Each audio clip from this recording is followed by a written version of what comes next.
আচ্ছা, আপনার নামটা এবং আপনার পরিচয়? আমার নাম PM সুলাইমান রতন, সাবেক এই হাউজিংয়ের সাবেক বাড়ি মালিক কমিটির সাবেক সভাপতি। তো আমার জানা মতে দীর্ঘ 15 হতে 16 বছর পর্যন্ত এখানে এই মাটি ভরাটের কাজ করে আমরা এখানে তখন থেকে সম্পৃক্ত, এবং আমরা অসংখ্যবার প্রায় না হলে 20 হতে 40 বার এটাকে মাপযোগ করা হয়েছে, ডিজিটালের মাধ্যমে মাপযোগ করা হয়েছে। হওয়ার পরে আমরা সেনগুইন এবং নির্দিষ্টভাবে যার যার জায়গা এখানে হাউজিংয়ের যে কর্তৃপক্ষ ওনাদেরকে এই জায়গাটা বুঝ দেওয়া গেছে। বুঝ দেওয়ার পরে ওইভাবেই আছে।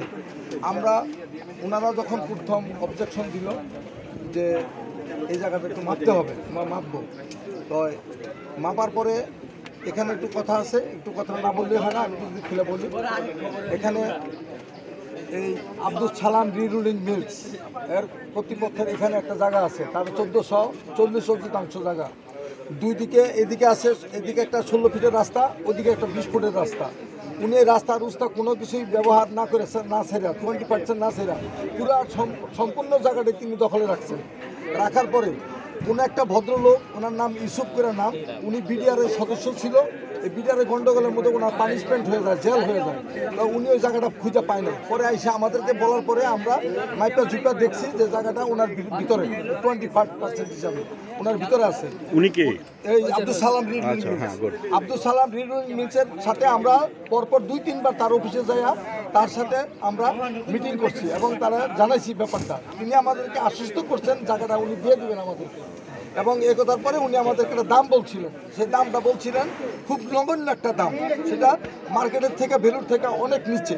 তা আমরা বলছি না, মার্কেট ভ্যালুটা দিয়ে দেন। মার্কেট ভ্যালুটা দিয়ে দিলে উনি ওই গরিব মানুষটা বেঁচে জায়গা, উনি কোনো কর্ণপাত শোনেন নাই। তারপরে ওই বেচারার জায়গাটা এখান দিয়ে ওনার পূর্ব সাইডে খালে, এই পূর্ব সাইডে ওনারা এখন খাল করতেছে। আমাদের সিএসের মাপে ওইদিকে জায়গা রয়ে গেছে আরও 3-4 কাঠা। তা আমরা ওই 2 কাঠা জায়গা এখানে ওই ইস্যুগুলো যে ভদ্রলোক উনি মাটি ফলাইয়া ওই জায়গাটা উনি এখানে দখলে নিছে। নেওয়ার পরে উনি শেষ পর্যন্ত পাওয়ার দিয়ে গেছে ফারুক সাহেবকে। তাই ওনাদের বক্তব্য হইল ফারুক সাহেব উনি এদিকে এই জায়গাটার মধ্যে দখলে আসা ওনাদের গাঁও জ্বালাটা এই আব্দুল সালাম রয়েছে, ওনারা কোনো মতে ওনাদের খুব ধরে এই আব্দুল ফারুকের জায়গাটা দিবে না। তো এই কথার পরে ওনারা দামও বাড়লেন না। তারপরে এখন তারা নতুন করে যে ষড়যন্ত্রটা করতেছে সেটা হলো সিটি কর্পোরেশনকে তারা প্রভাব খাটাইয়া সিটি কর্পোরেশনকে তারা ব্যবহার করতেছে। সিটি কর্পোরেশন ব্যবহার করে তারা আরএসের উপরে, যেটা সিএসের উপরে মাপার কথা, আমাদের কাছে কাগজও আছে, আমাদের কাছে প্রজ্ঞাপন জারি করাও আছে যে তৎকালীন যে আতিকুল ইসলাম সাহেব যে ছিলেন তিনি একটা দ্বন্দ্ব বাজছিল, একটা তক্ক সৃষ্টি হয়েছিল যে এটা কিসের উপরে মাপা হবে। তখন এটা হয়েছিল যে এটা সিএসের উপরে মাপা হবে। সেই কাগজও আমাদের কাছে আছে। সেই পেপারটা 101 বার আপনাদের খাল অবমুক্ত করার পক্ষে আমরা আছি। 101 বার আমরা খালের জায়গা নিব না, আমরা নিজেরা খালের জায়গা মুক্ত করে দিব। আসেন আমরা যৌথভাবে এটাকে মাপি।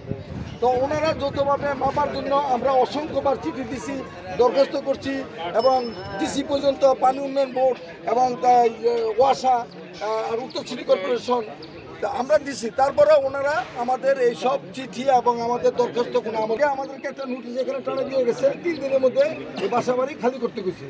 আমরা গতকাল ওখানে গেছি, যাওয়ার পরে আমরা পরপর 2-3 দিন যাবত যাইতেছি, কিন্তু প্রশাসক কোনো মতে আমাদের সাথে দেখা করলেন না। আমরা এমনও আবেদন করছি যে আমাদেরকে টিভি চ্যানেলের মাধ্যমে আমাদেরকে ভূমিদস্যু বলছে। আমি হলফ করে বলতে পারি যে কোনো রকমের পূর্বে আমাদের কোনো ব্যাপারে কোনো জায়গায় কোনো রকম ভূমিদস্যুর কোনো রকম তালিকা আমাদের তালিকাভুক্ত নাই, একটা চিঠি পর্যন্ত নাই।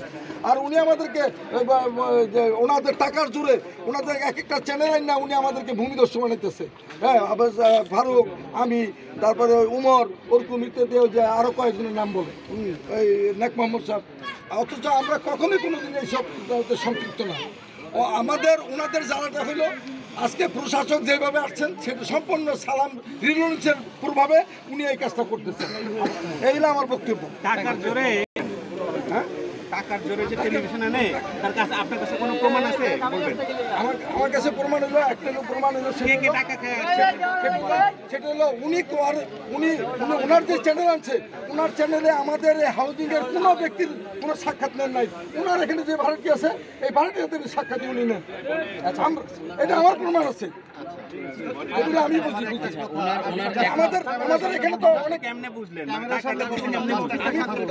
ওনার তো টাকা আছে, আমাদের তো টাকা নাই। আচ্ছা আমার একটা প্রশ্ন, ওনার সিটি কর্পোরেশনের ভিতরে অন্য কোনো সিটি আরে কর্পোরেশনের আমার ভিতরে কথা শুনেন, ওনার প্রত্যেকটা দরজার সামনে সালাম রিরুলিং মিলসের মনোগ্রাম। ওনার বিরুদ্ধে যে আমরা বুঝতে পারি। অভিযোগটা আনলেন, হ্যাঁ, এখন ওনার এই যে খালের যে হিসাবটা, ওনার কোনো জমি কি খালের মধ্যে পড়ে নাই? তাহলে আপনাদের অংশ পড়ছে? হ্যাঁ, উনি বলতেছে আমাদেরটা পড়ছে, ওনার পূর্বের যে অংশটা খালের মধ্যে পড়ে নাই, ওইটি আমাদের ওই 2 কাঠা জায়গা হিসাবে আমরা ওই যে ওখানে খালু পাওয়ার নিয়ে ওই জায়গাটার মধ্যে মাটি ভরাট সিটি করছি। কর্পোরেশনের হিসাবে কি ওনার জমির কোনো অংশ পড়ে নাই খালের মধ্যে? না ওনার কোনো পড়ে নাই। না, আপনাদের কি মনে হয় যে ওনার অংশ কি খালে যায়? না, ওনার কোনো অংশ খালে যায় না। ওনার অংশ খালে যায় না। ওনার অংশ খালে যায় না। ফারুক সাহেবেরটাও যায় না। ফারুক সাহেবেরটাও যায় না। ওই খালে একটু কোনা যায়। আর সিএসএ মাপলে এসেতে আরএস দিয়ে মাপছে। আমরা বহুবার অনুরোধ করছি আরএস দিয়ে মাপবেন না, আপনারা সিএস দা মাপেন। কারণ হাইকোর্টে একটা রুল জারিও হয়েছে দক্ষিণ সিটি কর্পোরেশনে যে সিএস দা মাপতে হবে। যে যখন সার্ভে ডিজিটাল সার্ভেটা হলে হবে যে সিএস রেকর্ড অনুপাতে যেখানে খালটা এক্স্যাক্টলি পড়ে সেই জায়গাটা বের হয়ে আসে। কিন্তু দেখা গেল কি যে ওনারা একটা অ্যানালগ সার্ভে করলো যে সার্ভেটা ডিজিটাল সার্ভে করা প্রয়োজন। ডিজিটাল সার্ভেটা করলে কি হবে যে সিএস রেকর্ড অনুপাতে এস রেকর্ড অনুপাতে আরএস রেকর্ড অনুপাতে তাহলে আমার সীমানাটা সঠিক নির্ধারণ হবে। সঠিক নির্ধারণ হওয়ার